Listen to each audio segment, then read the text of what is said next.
Welcome to Crossing Cultures, the podcast. Don't forget to like, subscribe, and share. Crossing cultures, making changes, and new arranges, crossing cultures. Welcome, everyone. Welcome to another episode of Crossing Cultures, the podcast that is based in Qatar. I am Keisha. I am your host, and today I am filming from Dream Podcast Studio. And for the first time, I have a couple. Guys. So stay tuned to find out what we're going to discuss and who my guests are. So I'm not going to let you wait any longer. Today, I have Nicki and Chris joining me, my friends. Thank you, guys. I'm so appreciative of you guys giving up your time and for sharing your story and just encouraging those that will listen. So thank you and welcome to the podcast. Thank you very much. Been long overdue. We've been planning this for a while. Yeah, but we finally got here. Finally. So Nicki, how long have you been in Qatar for? So, believe it or not, I've been here, next month will be 12 years. Wow. Since I moved here. Initially, I came thinking, I'll do 1 year, 2 years, like most people do. Everyone says that, everyone. And then 12 years later, I'm still here. But happily still here. Right. Yeah. Okay. And you're originally from? London, UK. London, UK with roots in the Caribbean. So Jamaica and St. Lucia. Okay, brilliant. And Chris? Hi, welcome. Thank you. I detect a slight accent. Where are you from? Your accents work better than mine. I agree. So do I. I am from South Carolina in the U.S. I've been here, I've been here about 10 years. Okay. Yeah. And you enjoy it here? Yeah? It's cool. Okay. I have a good companion. Oh, bless you.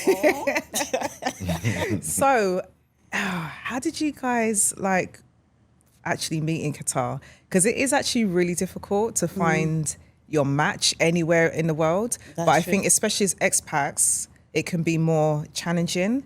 So in terms of I'm going to go right back to when you first met each other. What was the first meeting like? Or did you start off as friends? How did it go? You want to say this? Oh, no. So we actually met on a boat party. He was DJing, and we were attending a few friends were attending as guests. I think he was DJing most of the day, so we didn't really get to speak much. We were introduced, said hi, and I think there was a second boat party, maybe a month or two after we met again, and then a lot of us went out that night. So I think he was quite slick in the sense that because we hadn't exchanged numbers or anything prior to that, he took a photo. We went to a club one night, took a photo, and then said, "Oh, send me your number, or give me your number, and I'll send you the photo." That's how he got my number.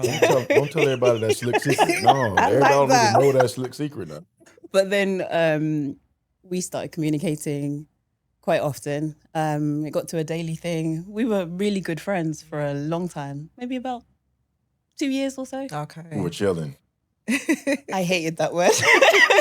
No, in all honesty, in the beginning, we were just really good friends. And maybe 2 years later, around 2018, it moved from the friendship suddenly into something else. He calls it the chilling stage. Yeah. Aww. And then we went from there. Okay. Yeah. And Chris, what was your first impressions on Nicki? Because obviously Nicki's a beautiful lady. It was the accent. Really? British. Yeah. Oh, there we go. Nah, she has a great personality. It's just her whole aura is just, it gleams. It's like, hey, I'm Nicki. Yeah. I'm cool to be around. Y'all hang around me. But very, very, very bright woman. Yeah, I agree. And I can also, speak on when I first met you. And it was like, I didn't realize that I was going to have a genuine friendship with you. Yeah. But you're definitely somebody I thought if I was going to have a genuine friendship, it would be with someone like you. Thank you. And I think even when I watch you and it's just like the way that you are with other people, I remember having this conversation with, we have a friend in common, Saroda. Yeah. And she said, anyone that has a problem with Nicki has a problem. They are the problem because you're not somebody that anyone should have any reason to fall out with. Yeah. So it's beautiful to see you meet somebody that really sees what we all see in you. Thank you. And obviously for you to agree to be with someone like Chris as well, means that Chris is very similar, has similar qualities and core Maybe. values No, I'm joking. as you do, you know? So it's beautiful to see that, and long may it continue. Thank So you. you're both from different cultural backgrounds. Completely different. Com- How does that Completely. even work? It's even like with music. Like, Well, it's not bad It's not actually. bad. I like dance on reggae. I haven't gotten to soca yet. She's getting me into soca. I Yeah, haven't he's gotten not to soca quite yet. there with soca yet. But I'm getting there with soca. I'm not really a big soca fan at That's all. probably my other side I from. can't. Yeah, I From know. that's probably my Lucian side though. But music, we're quite similar. I'm not so much of a big hip hop head, Yeah, but slowly I'm getting there. But yeah, generally we're cool with music. yeah. Okay, so even when you've travelled to the UK, haven't you, Chris? I What have. did you think of the UK? It's cold. When I was going to winter times, I would say that it was Okay. gloomy. Like it stayed dark 24/7. I'm sure y'all can attest with that Yeah. one. Yeah. But overall, it's fun. I go to have a good time. Her family is so welcoming. They're open arm, like, oh, come on, Chris, let's go do this, let's go that. I'm like, cool, let's go. I mean, I'm all about new stuff anyway. I'm a very open-minded person. Yeah. And what And my about you, family are Nicki? constantly feeding him. Aw. And I love it. My mum spoils him so much. Oh, Stop I was it. like, hi, I'm the child here. I'm now officially the oldest child in the family now. And how did you feel when you first went over to America? Actually, I went with him to the States for the first time, I think 2022, a few months Okay. before we got married. And that was Right. actually my first trip to the States Wow. altogether. I enjoyed it. Yeah, I liked it there too. Yeah, it I was did. I nice. even considered moving out there. Yeah, I did. Yeah. Which part did you go to? I went to New York and I went to Connecticut and I've Okay. been to Miami as well. Yeah. Yeah. So We had a good time. I really enjoyed it. yeah. Because I know I've got family in New York, and my brother had visited New York before and said how much it reminded him of London, just the Yeah. busyness. Especially But- Manhattan. Yeah, Yeah. but South Carolina is so chilled. There's Yeah. parts of it that remind me of being home in the Caribbean, just that Yeah. stillness. Yeah. You know?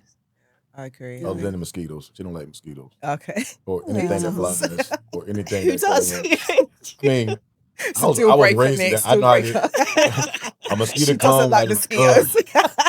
She'd be like, oh my God, it's a mosquito. Get it. And I'm like, come on, man.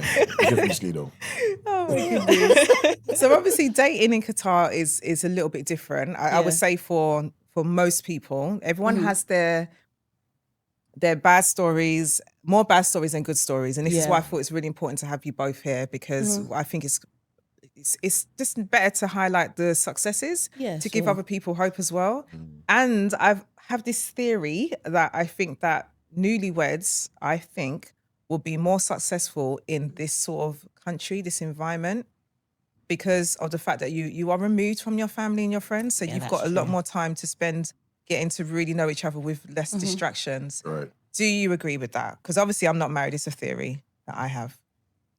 It depends on the Yeah. couple. I mean, that think theory so. could work, but it would depend on the couple, how they interact with each other. Yeah. If they're tight knit like they're supposed to be, you ain't got to worry. They ain't got to worry about nothing. But the fact that us being here and from two different cultures it wasn't a challenge at first. It was like, well, how we do it like this? We'll say, well, I do it like this, and it just balances out. Balance, yeah, that's a Compromising. good word. Yeah, Balancing. compromise.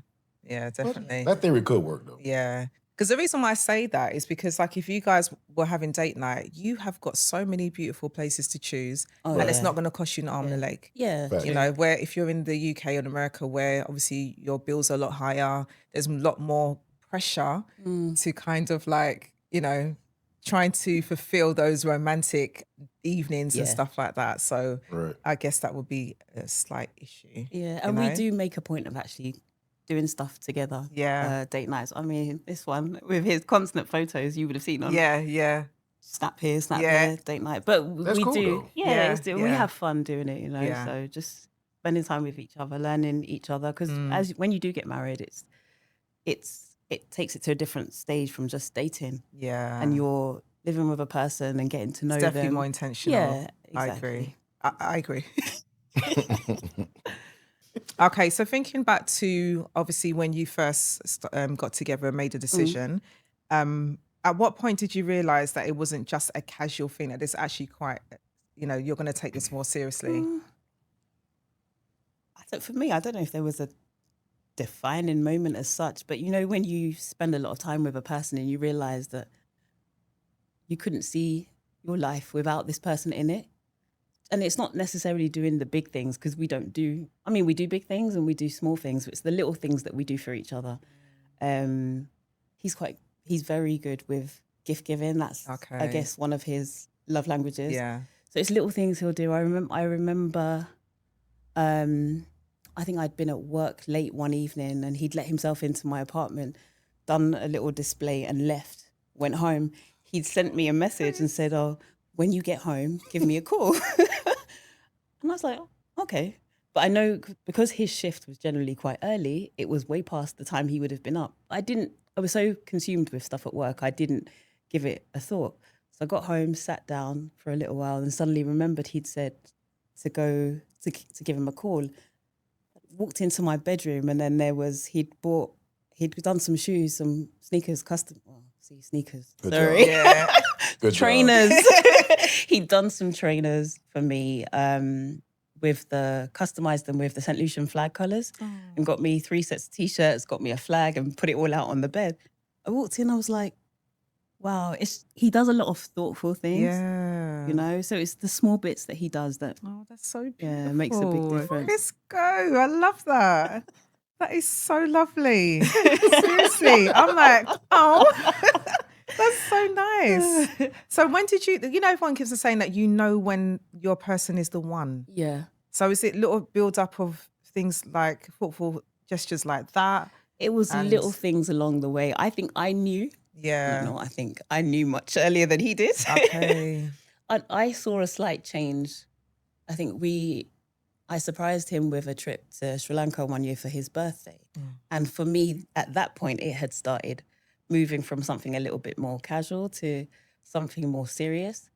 But so from there, we grew a little bit more, and then we went from there. But as I said, it was just the little small things along the way that made the difference. Yeah. And what would you say to answer that question as well? I can't define him as long as she did. Yeah. Because I'm simple-ish. I just woke up, was like, yeah, okay, let's do it. Hey, all right. No fear, nothing. You can't regret nothing you do. Yeah. Or you can't regret nothing that you didn't do. Yeah. To an extent.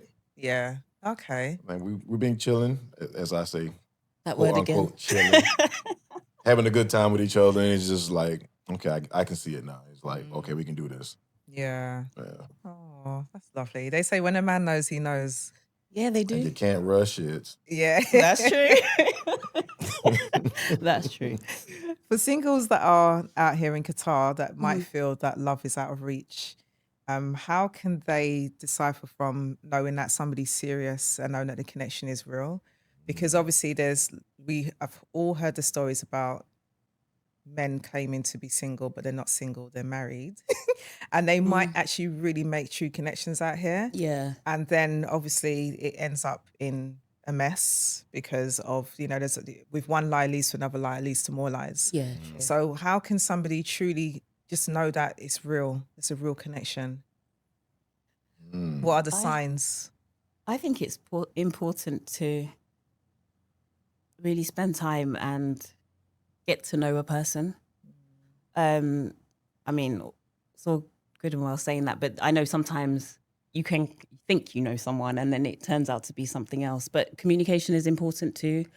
Involving yourselves in each other's family lives as well, which we done quite early. Even long before he met my mum in person, they'd constantly been communicating, myself also with some of his family.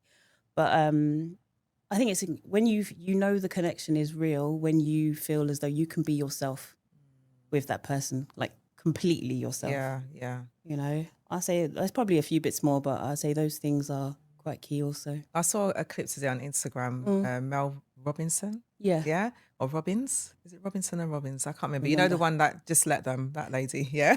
She said something about, when somebody is your person, when you walk into your space that you share with each other and it feels like home, or that person makes you feel like home. And we've all had moments where you're like, yeah, I get that. Yeah. I get that. Absolutely. And the minute when it's wrong is when it feels the complete opposite. Yes. So feeling like you can be yourself is so important. When you're not feeling like you've got to walk on eggshells because, that might upset them and then you're going to get this reaction. Yeah. And it's, it's okay to make mistakes. Yeah, That true. you can forgive each other. There's grace. you know. So I think all of those elements are important. Yeah, of course. Very. Making it a successful relationship. I agree. Yeah. I So I agree. think definitely like one of the things I would say that singles could embed from that answer is when somebody is introducing you to their family, then you kind of get a sense that, okay, this is genuine, because if that person is already married, they should not be doing that. Yeah, exactly. You know, so I think that's really important. So singles out there, if they're not meeting family, even if it's through video calling or whatever, Yeah. you know, it could be telltale signs. Could be. Not Could. always, but could Yeah, be. yeah. So in terms of like, so what tips would you give people dating or starting a relationship in a place so multicultural as Qatar? Because it could also be a good thing. Because obviously you wouldn't have met Chris, you know, American man in the UK. Probably where not, here, no. there's so many American people here, which is good. We're deep. Yeah. So obviously there's more diversity in terms of there is a lot your more picking. than it would have been at home. Yeah. But I just say be open. Obviously there are cultural differences, but for us, I think we use that to our advantage. And I guess being open, immersing yourself in the other person's culture, because I've had him eating so much of our food, and vice versa. So we have cook-offs at home. Oh yeah. Oh, that's nice. I'm monstrous. We get down in the kitchen. Oh, brilliant. So we do bits like that. But what else do you want to say to that? I mean, be honest. If you're gonna be honest with somebody, but dating, just don't go out being somebody you're not.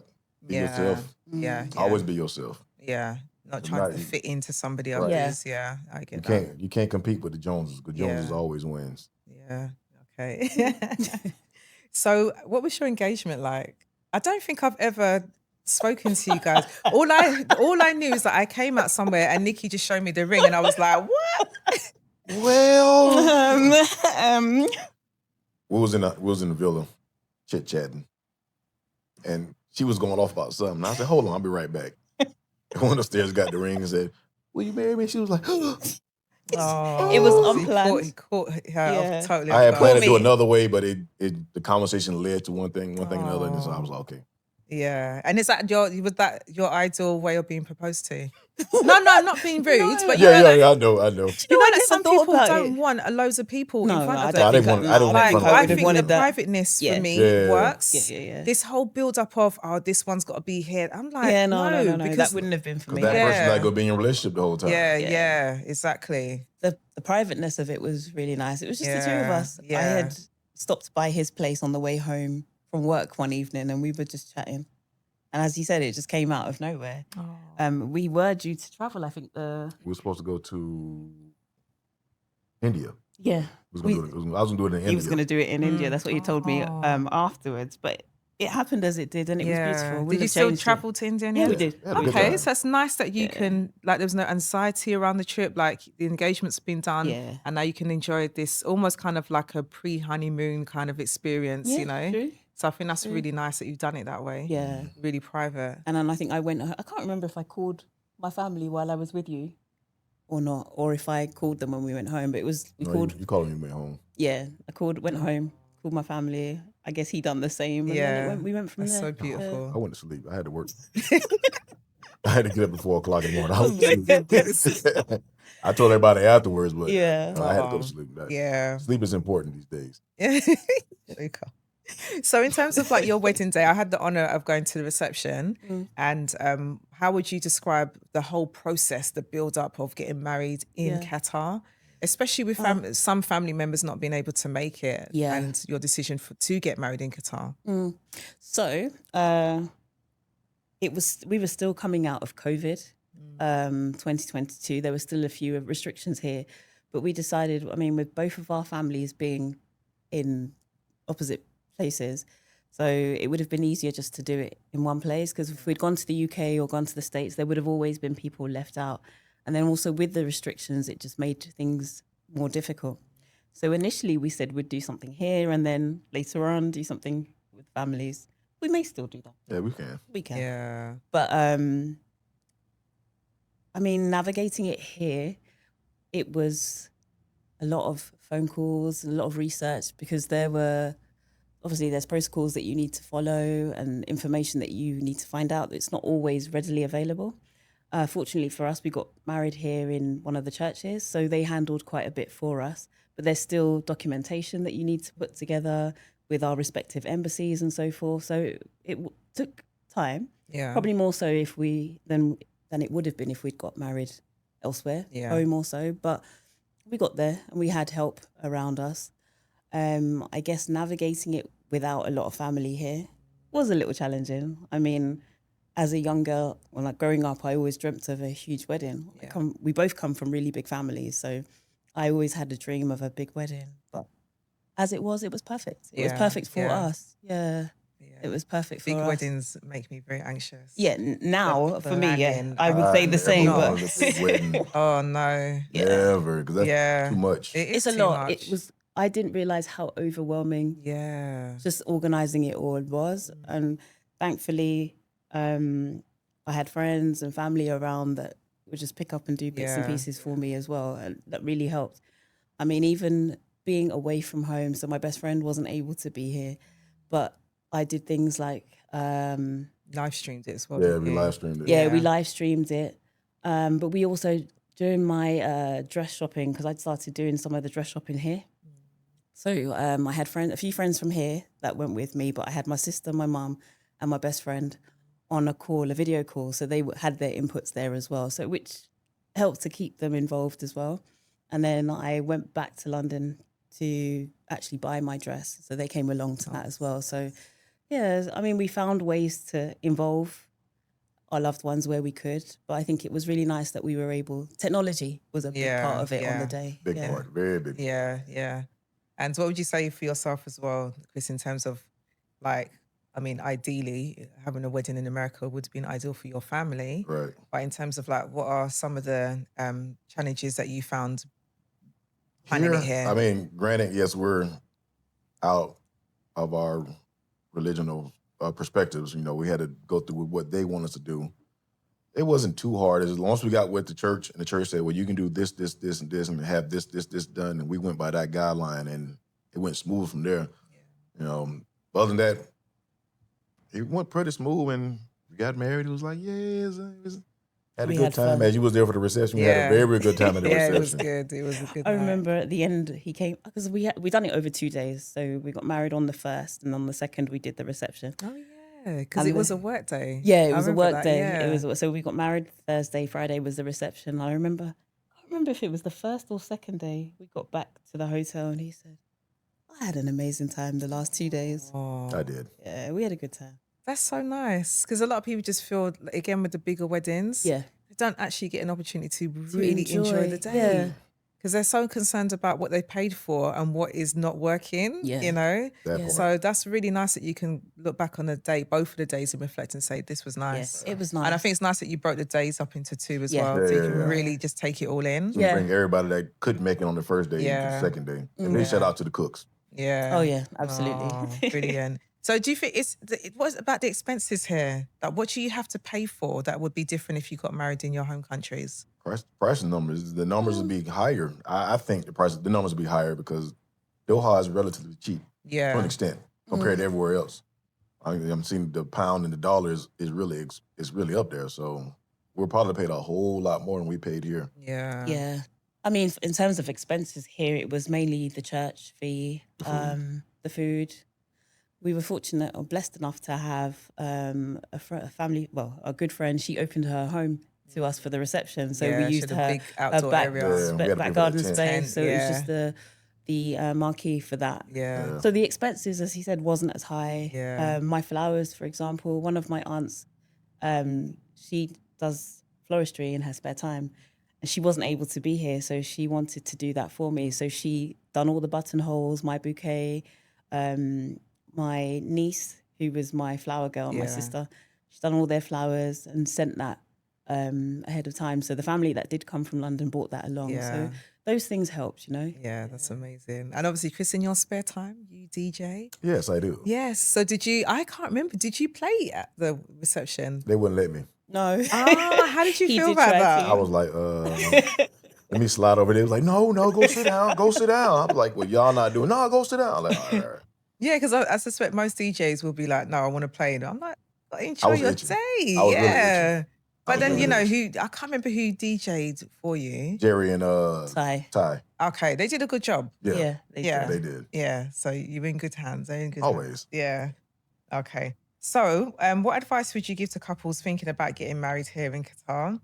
In both terms of the process, personal sacrifices, like not having all family members around. Like, what advice would you give them?